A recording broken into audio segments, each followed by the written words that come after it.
Mais um capítulo da crise política brasileira. O presidente da Câmara dos Deputados, Eduardo Cunha, afirmou nesta quinta-feira que os pedidos de impeachment contra a presidente Dilma Rousseff serão analisados ainda neste ano. Mas este é apenas um elemento que compõe a atual conjuntura que envolve as relações políticas no país.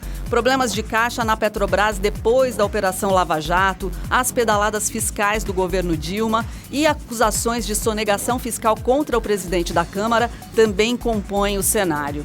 Bom, mas você sabe como é que funciona o sistema político brasileiro? É sobre isso que nós vamos conversar no Viva Voz de hoje, que está no ar pela rádio e também pela TV Univale. Hoje quem me acompanha é o acadêmico de jornalismo Lucas Rosa. Boa tarde, Liz, e boa tarde também a você de casa curtindo o Viva Voz aqui pela rádio e também pela TV Univale. Lembrando que você pode e deve interagir conosco, é muito fácil. Tem o nosso e-mail, vivavozunivale@hotmail.com. Tem também o Facebook, facebook.com/vivavozunivale e o Twitter e o Instagram, ambos @vivavozunivale. Isso mesmo, nosso convidado de hoje é o professor Fernando Fernandes, que é mestre em ciência jurídica, professor no curso de Direito, professor de ciência política, em várias áreas aqui na universidade. Obrigada pela presença mais uma vez, professor. Obrigado pelo convite, Elise. Boa tarde para ti também, Lucas. Para os ouvintes e os telespectadores da nossa querida Univale. Isso mesmo. Bom, professor Fernando, como é que você analisa o atual cenário político brasileiro? Eu dei alguns exemplos do que anda acontecendo envolvendo a política. Em termos gerais, o que chama a atenção, qual é a sua visão? Chama a atenção a perda absoluta da relatividade dos valores, a relativização do crime, do ilícito, é a perda da vergonha, porque notem o seguinte: neste momento, de alguma maneira, estão conseguindo, umas forças políticas estão conseguindo desviar o foco de atenção e centralizar um pouco mais no Cunha. Foi deixado absolutamente de lado, até porque tem sido um bom menino, tem feito o dever de casa muito bem feito, então tem sido deixado um pouco de lado o presidente do Senado, Renan Calheiros, que está na mesma barca, com as mesmas acusações. Pesa uma acusação pela qual ele até teve que deixar o mandato outrora de presidente, por conta de que haveria uma empreiteira pagando uma pensão para uma ex-amante dele, ou amante, qualquer coisa assim que o valha. E agora, então, miraculosamente, quando ele resolveu achar que tinha algum tipo de independência, e que geralmente eles fazem isso para obter favores pessoais, porque se você faz isso para ganhar maiores recursos para o teu estado, para o teu reduto, até está dentro da legitimidade da política, mas feito para ganhar favores pessoais, foi pressionado porque aquele processo, depois de 7 anos parado, começou a andar no STF. Mas também está envolvido com denúncias de Lava Jato e etc. Mas ele ficou quieto, ficou na dele. E o Cunha ousou querer ser mais real que o rei. Então, nesta história, o Cunha tinha muito poder e a presidente estava bastante desgastada.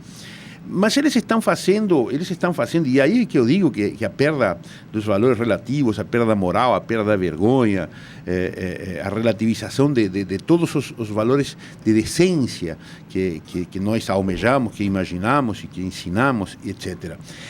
Veja, eles são artistas em negar o óbvio, o ululante. Então eles ficam falando de uma elite, eles ficam falando de eles, porque sempre são eles e nós. E quem somos nós? Nós somos eu. Nós somos tudo que não é eu, é eles. Porque se você hoje está comigo incondicionalmente, você também é nós. Mas se eventualmente você ousar discutir, ousar discordar, você já é eles. Não é? Então ficam falando daquelas elites, aquelas questões e tal, e eu fico pensando, se eu que sou um professor universitário, que dou um duro danado, que trabalho, vivo em dia, pago minhas contas em dia, sou uma pessoa honorável da comunidade, nem mais e nem menos, sou eles e sou elite, então eu fico imaginando como eles que são milionários, que ficaram milionários numa década, ele, os filhos, a filha uterina, os genros, as noras, os cunhados, os sobrinhos, todos os amigos, toda a diretiva do partido. Como é que eles não são elite? Eu não entendo essa parte. Então aí levamos a outro aspecto da questão. Onde está a ideologia? Não está. Não existe. Utilizou-se a ideologia para alcançar os fins, e os fins era dinheiro. Era apenas uma questão de dinheiro. E aí a grande decepção da população. Não é? Então eles são artífices da mentira, como aquele Goebbels, que era o chefe da propaganda nazista. E eu não tenho nenhum prurido em comparar as estratégias que eles utilizam às estratégias nazistas, porque eles negam e continuam negando e permanecem negando. A presidente está quase nos convencendo de que alguém criou esta situação, que as pedaladas são alguma questão que surgiu, ninguém sabe muito bem explicar de onde, ou por conta da conjuntura internacional, e que nós precisamos dar mais dinheiro a ela para que ela possa continuar gastando, comprando vontades, comprando votos, mentindo. Então esse é o nosso cenário político neste momento. Estão as principais lideranças extremamente maculadas, os fatos os estão atropelando, e por isso que o Cunha agora acaba de desenterrar novamente a questão do impeachment, porque se vocês prestaram atenção, ontem somava-se ao coral de vozes de fora Cunha o pessoal do PT, que por recomendação do próprio PT era para se manterem distantes, porque não queriam atiçar, não queriam cutucar a onça. Né? Então estava lá o Fontana, do Rio Grande do Sul, que já foi líder do governo durante muito tempo, dentre outros, fora Cunha, gritando, e Cunha apareceu ali. Por isso o Cunha agora desenterrou os pedidos de impeachment da presidente. Então o que está acontecendo é que essas autoridades estão perdendo a autoridade. Mas para quem não tem compostura, perder a autoridade não é muita coisa. Em nome de interesses pessoais e pronto. Só, mais nada. Lamentável que a população se omita. Verdade. Muito bem, professor, muitos falam quando o assunto é política, principalmente nos últimos anos aqui no Brasil, o pessoal se manifestou muito em redes sociais e usando termos de ideologias direita e esquerda, pelo menos se apropriando, né, dizendo que eu sou direita, eu sou de esquerda, ou tentando usar conceitos dessas ideologias. Esses termos, direita e esquerda, o que exatamente eles são? E eles ainda se aplicam na política atual? Não, absolutamente. Absolutamente. Em primeiro lugar, pouquíssimos militantes políticos, pouquíssimos detentores de mandato têm estatura para discutir ideologia, ou têm até mesmo conhecimento das questões ideológicas. Isso por um lado. Por outro lado, os laboratórios feitos mundo afora e digamos nas décadas, através das décadas e tal, em relação a este ou aquele tipo de forma de governar, de aplicação de conjunto ideológico, coisa que valha, tem levado impreterivelmente, tem levado insofismavelmente para o mesmo lugar, para a criação de novas castas de milionários. Isso aconteceu na antiga União Soviética, que são os milionários da Rússia hoje e daqueles países dos Balcãs e aquela coisa toda, são os que faziam parte da burocracia do partido e os que mandavam, que acabaram concentrando poder e riqueza. Não vamos nem longe o que está acontecendo na Venezuela, o que está acontecendo na Argentina, que você vê que o presidente e os seus apadrinhados e os seus parentes e tal estão muito bem obrigados, e o resto da população está com dificuldades muito grandes. Mas, fundamentalmente, não é discutida a questão ideológica com a população. Quer dizer, eles não trouxeram nenhuma das propostas na eleição passada falava em ideologia. O brasileiro não foi convidado a discutir aquela questão de dizer quanto é que nós vamos dispor para os programas sociais e qual vai ser a origem desse dinheiro. Né? Então, esses programas sociais, se de um lado tiveram o cunho e pelo menos é o grande discurso, né, de tirar alguns milhões de brasileiros da miséria, o que não é mentira, de outro lado, acrescentaram questões absolutamente eleitoreiras e fizeram aquela campanha do medo, que casualmente é o que está fazendo neste momento a campanha na Argentina, né, quer dizer, para que o pessoal não opte pelo candidato que não é alinhado com a Cristina Kirchner. Então estão fazendo uma propaganda de medo, de pavor, porque vão te tirar tudo, e porque todas aquelas questões. Aquela coisa sórdida que foi feita aqui, que, digamos, a campanha eleitoral se baseou nisso, a candidata mentindo descaradamente, dizendo que não haveria aumento de impostos, que não havia déficit, e assim por diante, e continua vindo a dizer que é importante, que é imperioso, que sem aumento de impostos, então o crescimento, que ela conseguiu detonar a nossa economia, nós estamos com um déficit que está beirando os 200 bilhões de reais. Gente, é muito dinheiro.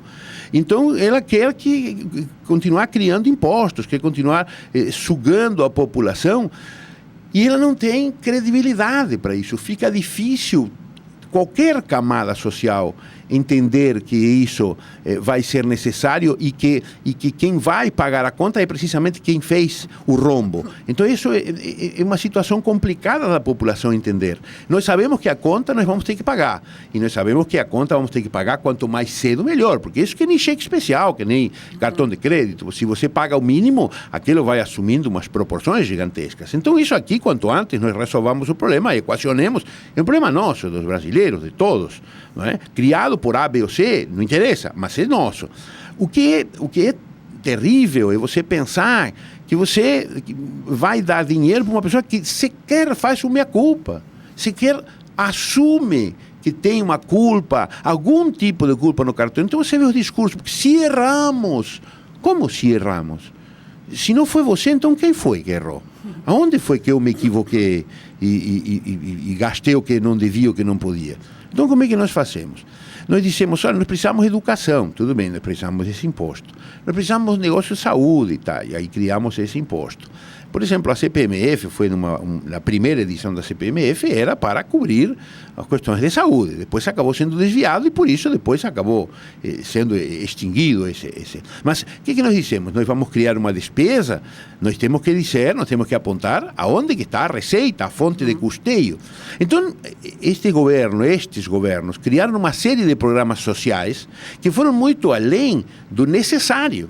Foram muito além do necessário, não é? E não disseram de onde iam tirar a fonte de custeio. Então, necessariamente, eles têm que sucatear a saúde, como sucatearam, têm que sucatear a educação, como sucatearam, têm que sucatear a segurança, como sucatearam, e como isso não é o suficiente para distribuir a quantidade de dinheiro que distribuíram com os programas sociais necessários e com os programas sociais supérfluos, como não é o suficiente, tiveram que pedalar na bicicleta. E criaram essas questões. E aí, intimados a se manifestar, não, mas isso não é pedalada, isso não é empréstimo. Mas agora nós temos que pagar essas pedaladas, esse empréstimo. É um rombo, é um devedor, é um saldo devedor que ficou, digamos, no banco, no cheque especial. Você pode chamar como você quiser, mas como você não assinou um contrato, não falou com o gerente para ele te emprestar dinheiro, então, não, é cheque especial, mas é empréstimo. Você tomou e agora você tem que pagar.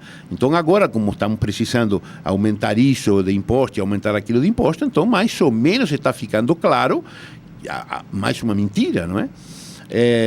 Então, basicamente, a situação que nós estamos vivenciando é muito desagradável, muito angustiante.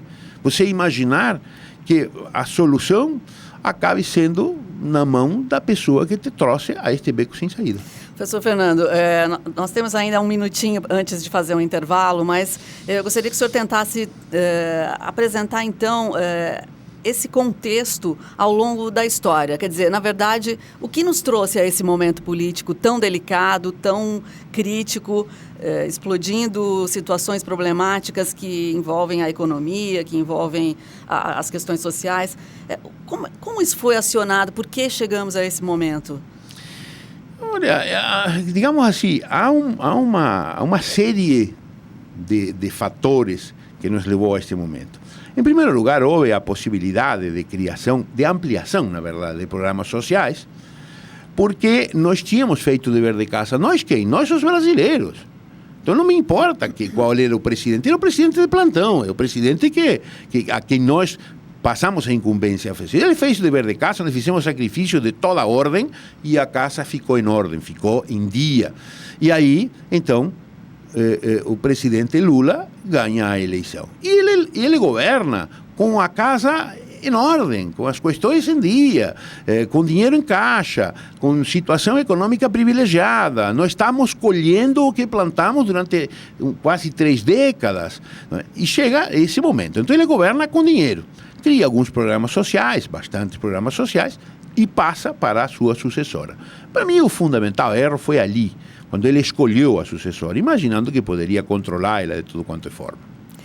Eu sei que é uma longa história, né, professor? E a gente tem esse tempo aqui limitado, mas eu acho que a gente vai conseguindo organizar as ideias a partir dessas informações que o senhor está trazendo para a gente. No intervalinho agora, a gente volta daqui a pouco para continuar falando sobre política brasileira com o professor Fernando Fernandes. Já estamos de volta. O programa Viva Voz de hoje fala sobre política e cidadania. Nosso convidado é o professor Fernando Fernandes, professor que é mestre em ciência jurídica. Muito bem. Professor, para a gente entender então a política aqui no Brasil, eu acho interessante voltar um pouquinho no tempo. Você poderia explicar para a gente como surgiram os primeiros e principais partidos políticos aqui do Brasil? Sim. Basicamente, a história brasileira, em todos os aspectos, ela é riquíssima, ela é deliciosa de se estudar, né? Pelo menos eu tenho um prazer muito grande de me apropriar de conhecimentos históricos do meu país, né? Então, primeiro, os partidos políticos são um fenômeno recente na humanidade. São um fenômeno que data de 1850 para cá. Até 1920, em América, eles estavam constitucionalizados, os partidos políticos, só em duas nações. No México, do presidente Querétaro, e no Uruguai, do presidente Valle, do primeiro dos três Valle que foi presidente no Uruguai. Depois da guerra, da Segunda Guerra Mundial, e que todas as nações passaram a constitucionalizar os partidos, passaram a encontrar nos partidos políticos uma função fundamental, é um elo fundamental, é indispensável, e isso é importante que a população saiba. O partido político é indispensável à democracia, talvez não o formato atual dos nossos partidos políticos, talvez não desta maneira, talvez nós tenhamos que fazer uma reforma não eleitoral, e sim uma reforma quanto à legislação que regulamenta os partidos políticos e que balize um pouco melhor as diretrizes que devam conter seus estatutos. Mas esse é um tema, talvez, para uma outra oportunidade. Pois bem, nos idos de 1930, 37, Vargas cria a justiça eleitoral e regulamenta os partidos políticos. E logo após a sua eleição, ele extingue tanto um quanto outros. Por quê? Porque quanto mais organizada a sociedade estiver, maiores são as exigências, maior é a vigilância, maior é a pressão. E o grande problema das nossas nações, quase sempre foi, nós buscarmos o caudilho, nós buscarmos o populista, nós buscarmos, não, agora, e quem é que vai fazer? Nós temos que entender que somos nós que temos que fazer. Então, por isso era importante... Sim, não havia como se negar a importância, não havia como se negar, digamos, a parte fundamental, as funções dos partidos políticos, isso sem dúvida. Mas eles atrapalham. Para mim, me atrapalham. Eu estou no poder e me atrapalham os partidos, porque me exigem, porque me cobram, porque são vigilantes, estão atentos, porque defendem postulados que talvez não são os que, neste momento, a mim interessem. Então, aí foram surgindo basicamente duas siglas fortes, que foram o UDN e PSD. Embora o Vargas criou partidos políticos, num ele com base forte no funcionalismo público e outro com base forte nos sindicatos, porque assim, quando ele estava fora do poder, ele poderia ter uma parte organizada da sociedade para fazer a sua campanha. E quando ele estava no poder, tinha toda a parte do funcionalismo público ele fazendo a campanha. Enfim, foram mais ou menos surgindo para atender conveniências caudilhistas, não é? De algumas... Então começou aí esse negócio. Sim, exatamente. Bom, e depois, então, se fortalecem alguns partidos políticos, mas se fortalecem alguns partidos políticos com notório cunho regionalista. Houveram o Partido Popular do Rio Grande, o Partido não sei o quê de São Paulo, e assim por diante. Eles não tinham, assim, um âmbito nacional. Com a quebra institucional, revolução ou golpe, que são as três maneiras possíveis de chamar ao momento de 1964, com essa situação, a partir da renúncia de Jânio Quadros, que ele imaginou que seria trazido de volta ao poder nos ombros do povo, e errou. Não foi bem isso. Não foi bem isso. Ele foi fazer o que fez o primeiro-ministro da Grécia agora há pouco. Ele renunciou, ele chamou novas eleições e ele voltou com outra força, com outro vigor, com outra representatividade. E o Jânio imaginou uma situação mais ou menos assim, ele mediu mal as forças e criou aquela situação. Então, a culpa, de quem tem que ser a culpa? Nós vamos colocar a culpa em quem? Os partidos políticos. Vamos abolir os partidos políticos novamente, os partidos políticos são abolidos. Mas não precisamos partidos políticos, então mas não pode ser partido. Então criou-se o Movimento Democrático Brasileiro e a Arena, Aliança Renovadora Nacional. A Aliança Renovadora Nacional aglutinava a maior parte das forças políticas do Brasil. E uma parte dessas forças políticas, uma vez que os militares tinham criado uma cláusula de barreira, teve que sair da recém-criada Aliança Renovadora Nacional para formar fileiras junto ao PMDB. E dentre essas lideranças, o Tancredo de Almeida Neves foi para juntar fileiras junto ao MDB para poder conseguir quórum, porque senão não haveria oposição. E então, com isso, faltaria legitimação ao golpe de Estado que eles tinham dado. Então, ali nasce o MDB como um movimento, na verdade, para referendar o golpe de Estado, onde haviam lideranças legítimas que se opunham a essa maneira de conquista de poder, etc. E, num momento determinado, aquela liderança, aquela agremiação, aquela grei partidária, que não era chamada de partido político, era Movimento Democrático Brasileiro, porque não era permitido, aglutina forças tantas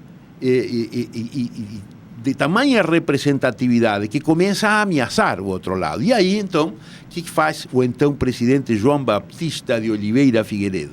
Ele volta ao pluripartidarismo. Não é? Professor, me dá licença, eu sei que o tempo aqui é o nosso rei, eu sempre falo isso, mas me permita fazer um link para a gente se aproximar do momento, que eu acho que aí a gente tem bases para se aproximar do momento atual, né? Sim. Quando o senhor fala da Arena e fala do MDB, a gente, de uma certa maneira, tem aí os núcleos que geraram os atuais partidos, vamos dizer assim, né? Como é que o senhor vê esses partidos hoje? Só porque a gente agora já está indo para o finalzinho desse bloco, o que restou dessa base, dessa história muito interessante que o senhor contou até agora, e que fez agora esse cenário partidário que a gente tem hoje? Nada, não restou nada ou muito pouco. Porque, na verdade, os partidos, eles não representam sequer o conteúdo ideológico da sua própria sigla. Né? O Partido Republicano, o que é o republicanismo? Eu não consigo imaginar o Jorginho Melo um republicano. Eu não consigo imaginar ele. O Jorginho Melo é aquela figura que, de maneira estranha, votou contrário ao relatório do Jaime Mantelli. Bom, ele próprio votou contrário ao seu relatório no episódio das letras do Paulo Afonso. Ele, o Onofre Santo Agostinho, o Ciro Marçal Rosa e o próprio Jaime Mantelli, que foi o relator pela cassação do mandato de Paulo Afonso, votou contra seu próprio relatório. E o Kister, que era o presidente, votaram contra. Então eu não consigo imaginar republicanismo nesse cidadão. Assim como não consigo imaginar outros, como no socialismo, que estão em partido como o PSB e coisa que vale. Então realmente as siglas são de faz de conta, são cartórios, perdeu a essência, perdeu o sentido.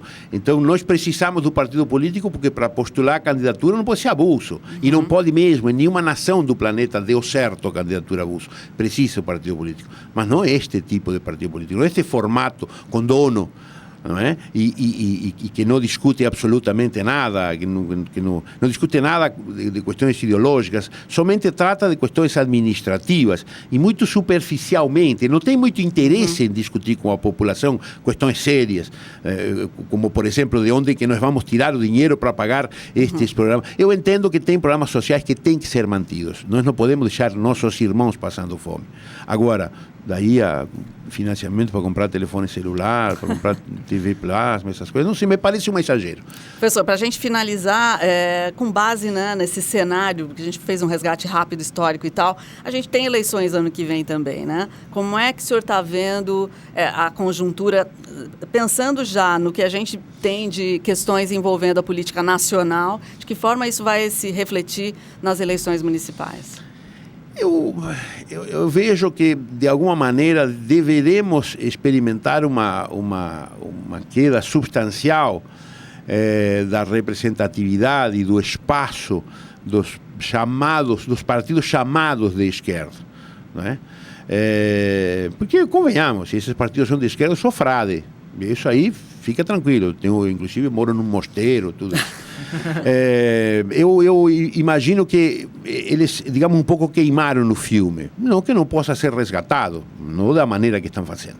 Então eu calculo que deverá haver um avanço do que poderia ser chamado de direita, que também não vejo como direita isso ali. É tudo uma questão de conveniência, de espaço e, em definitiva, em última análise, tudo uma questão de dinheiro. Mas eu não estou vendo assim muita um ambiente assim muito melhor, não enquanto nós continuemos insistindo nessa formação dos partidos políticos. E não tem nada a ver com legislação eleitoral, não tem nada a ver com mais propaganda, menos propaganda, certo, com outdoor maior ou outdoor menor, com menor espaço de campanha eleitoral. Não tem nada a ver com isso. Tem a ver com como se tomam as decisões dentro dos partidos políticos. Porque uma vez que eu, para poder ser candidato, eu preciso estar afiliado a um partido político, eu não posso ficar refém do dono do partido político.